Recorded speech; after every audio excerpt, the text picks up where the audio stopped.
कटोर district reporter Mohammad Shafiq Jokhio औकाफ मजहबी मामलन ज़क़वात उशरे वाले सूबाई वज़ीर रियाज़ हुसैन शाह शिराज़ी जे तरफ़ा मुख्तलिफ़ दरगाहनि जा दौरा। मुख्तलिफ़ दरगाहनि जे दौरनि में दरगाह हज़रत शाह अब्दुल लतीफ़ भिटाई भेड़ शाह, दरगाह सखी ॼामड़ा ताड़ नवाब शाह, दरगाह हज़रत सच्चल सरमस्त नवाब शाह समेत दरगाह हज़रत सतरदीन शाह बादशाह रोहिड़ी शामिल। सूबाई वज़ीर जी मज़ार ते पहुचण ते संदसि इस्तक़बाल सिंधी टोपी ऐं अजरक पाराए करे कयो वियो।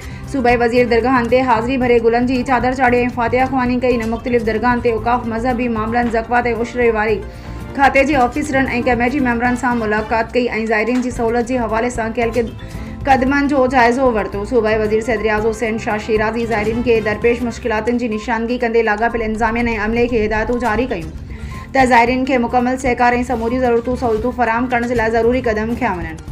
मज़ारुनि दरगाहनि जे इंतिज़ामनि जो मुआइनो कंदे सूबाई वज़ीर सैयद रियाज़ हुसैन शाह शिराज़ी चयो त सूफ़ी बुज़ुर्गनि जूं दरगाहूं सॼे सिंध में पखिड़ियल आहिनि, जिते न रुॻो सिंध पर तमामु सूबनि जी शहरनि ऐं बहिराड़ीअ मां ज़ाइरीन अक़ीदतनि सां हाज़िरी भरींदा आहिनि।